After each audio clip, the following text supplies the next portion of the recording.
EnglishTim here. Today I am doing a video on march formations. It's part of my ultimate fighting guide. What troops should you send? So these marches I'm going to show you today should be your standard marches, so you can set those up in your parade ground here, so have your standard troop formations. You should keep one for PvP. If you're going out fighting, you can have a decent one set up. I'll show you how to set up that decent one. I do make a note that somebody you're attacking, you may scout them and see they've got a really imbalanced defense, too much infantry, too little infantry, or something like that, which is unusual, in which case you might want to tweak your forces. You can take your standard one and then tweak one of the elements quickly, and you might still be able to attack them. If they're not online, then you may have more time to set up a real custom march, but this video doesn't cover that. This sets up good standard marches that will always be very beneficial, and if you want to customize, that's great, feel free to do so. Just remember, you've got to be quick when you're fighting. If another player reacts, you might lose your opportunity. They might teleport away, they might shield. So there's a lot of different ways that you can send your formations, and there are some pretty good basic rules that you do need to follow. So first up, are you going to use a critical march or a mixed march? Now, critical marches are based on your critical chance that you've got, and that can be maximum of 40%. Now, if your critical march is over 36%, you want to use a critical march. If it's over 30%, it's worth experimenting with both to see which works best for you.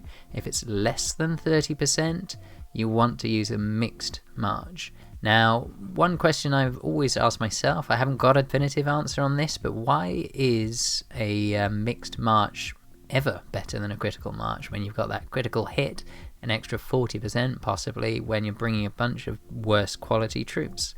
Now, what KOA have done is they've modeled the troops to say lots of different types of troops that will all fight a little bit differently. Some will have presumably lighter armor and be a bit quicker. They'll have longer weapons, some shorter. So when you're fighting an enemy, fighting all of one type is much easier. It's really hard to defend against such a variety of things, so they've given a bonus for variety. So the breakpoint, I say, I'd love to hear your feedback on this. I've heard anywhere between 30 and 36% being the point at which you should go from a critical march rather than a mixed march. I've definitely found anywhere past, that sort of mid-30s, I've definitely done much better with that critical. So I'm going to take you through an example of a mixed march and also an example of a critical march. So if you're starting out, more likely you'll be using a mixed march. It takes a long time to get your critical chance up to these kinds of levels. So odds on you'll be on a mixed march for a long time. So let's start with that now.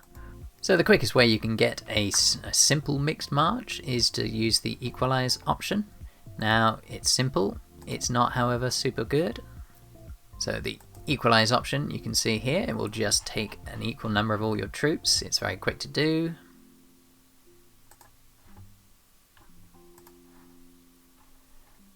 But you'll find the results very poor. Interestingly, if you're using this in the real game, not just in the World Arena, your mix of troops will be very different, so completely dependent on how many of the different tiers you've got. So in your own personal march, you may get much better results. Now you can see here, 188,000, I lost all my troops and only killed 11,000. If we compare that to my data for my other marches, you'll see it's very, very poor. So, how do you do better? Well, I have a mixed march calculator, which I put together fairly recently. I've been testing it just to see how it can improve on a basic equalized march and comparing it to a just top tier march. My calculator is beating both on my testing so far. However, if you want to help me out and do some further tests to see whether you're getting the same results that I am, that would be awesome. So anyone willing to volunteer, please let me know in the comments down below. Now let's check out the calculator. So this is it here. At the moment I'm doing a 45, 25, 30 mix, infantry, cavalry, bowmen, and I'm using T10 troops as my highest tier. This is on my solo account, not my Lunar account, and you can see my march cap is in there. Now it will give you a basic mixed version of your march, and with a focus on most of your troops being the top tier, then a significant number in your second tier, and then a very small number in your lower tiers. And the results for this can be seen here. So this is the equalized march I've just shown you. That was the first march. The second one was actually worse. So the difference of losing 176,000 troops. For example, if we compared that to a decent march here,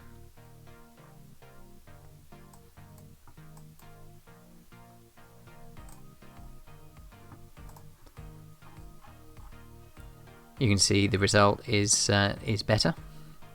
My mixed march I've just shown you was giving minus 155,000 troops. Just as an aside, if you're testing your marches, you have to test against someone who's going to beat you. If you accidentally beat them in the middle of a test, then your testing is completely ruined. You can't go back and do it again. That's why you'll see me only testing against people I lose to. Now, we then tested against just a T10 mix, but using exactly the same balance of infantry, bowmen, cavalry, and on average I lost an extra 6,000 troops using just T10s versus my mixed march calculator. Now I'll keep doing this, get some extra data for you guys, but I think this is a fairly good indication that a mixed march still defeats a T10 or only march. I'd like to see if that's the case for higher tier levels as well, so let's do some more testing and really improve this.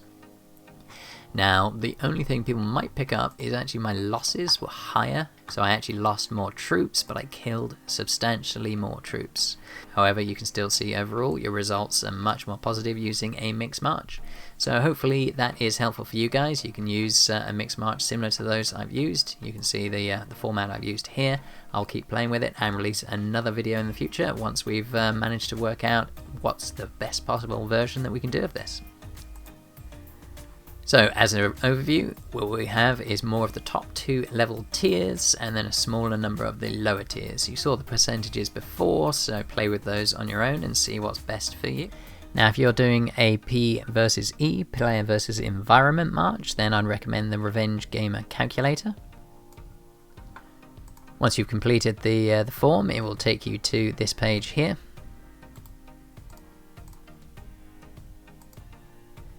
So you can select from here the troop types that you've got by using the slider. It'll select all of the ones down, which most people will do, but if you've for some reason missed out a tier or you don't want to use a tier, that's fine. You can unselect those individually or select them individually. Fill out your current stats, and he does require your email. I've not received any emails from him since I registered, so I don't think he's spamming with it. And it will give you a well-balanced breakdown. I've actually excluded Siege in this version, but you will get a recommendation for Siege. It's up to you whether you wish to use Siege or not in your attack. It is actually slightly more efficient. However, you do need to build the Siege when you're doing your PvE events, and Siege can be pretty unpopular with other players if you send them by mistake on people's marches. And PvP, if you're doing a mixed march, then I've started to develop a calculator. Please do let me know if anyone wants to help me test it, run a few different versions and see if we can improve it. It's literally a first draft today, but it's still way better than what I had before, which was nothing. Now, one other thing I wanted to say about PvP marches, if you're doing a mixed march and you've only got a small number of the lower level troops, so let's imagine you need 1,000 troops for your perfect PvP march for tier 2, and you've only got 1,000 troops built. If you're doing lots of events, certainly the events where you get them all free very quickly back, that's fine, but for most events when you're fighting other players, you're going to lose some troops. So if your perfect march has 1,000 T2 troops and you've only got 1,000 T troops, it might well be better to only send 500 of those troops. And what you can do then is put the other 500 somewhere else where you've got more troops in the higher tiers perhaps, and then you can do 2 attacks, assuming you lose all your troops first time, you still have a second attack available. So those lower tier troops, your perfect march, you may not be able to do it if you want to do multiple attacks. So keep that in mind, you need some reserves. So when you're building your troops as well, make sure you've built enough of those lower levels so that you can actually lose. The calculator says you need 1,000 of them, you've got to build a lot more than 1,000 to go out fighting. 3,000, 4,000, 3 or 4 times what you've been told is really helpful to get the ability to do multiple attacks and keep going. And then we've got Critical March. Now this one, you can run it through a calculator as well, so you can try PokeMountains. That I will put the link in the video for downloading the Excel document. It's not ideal and not everybody has Excel. However, Critical March is much simpler to understand. You can experiment a lot more easily with that and come up with some pretty decent results. Basic idea is you want to make sure that you use the top troops, the top tier of troops, majority of those. So let's bring up his document because that will help. So you can just take away when you're attacking with the Critical March. Here's the data. You want 30% of your top tier of infantry, 10% of your top tier cavalry, 30% top tier bowmen, and then 10, 5, and 15 for your second tier. Now this is PokeMountain's version, other people will find this different. You'll have arguments, certainly when you start getting to T12 level troops, that this second tier of infantry is totally worthless. I'm going to test that theory in the next couple of weeks and get back to you and see whether or not it's better to have an extra tier of bowmen or to have those full mixed versions. And yeah, I say this one is much easier to do, so run it through the calculator or just use these calculations yourself and you'll be able to come up with a decent first march for your critical march.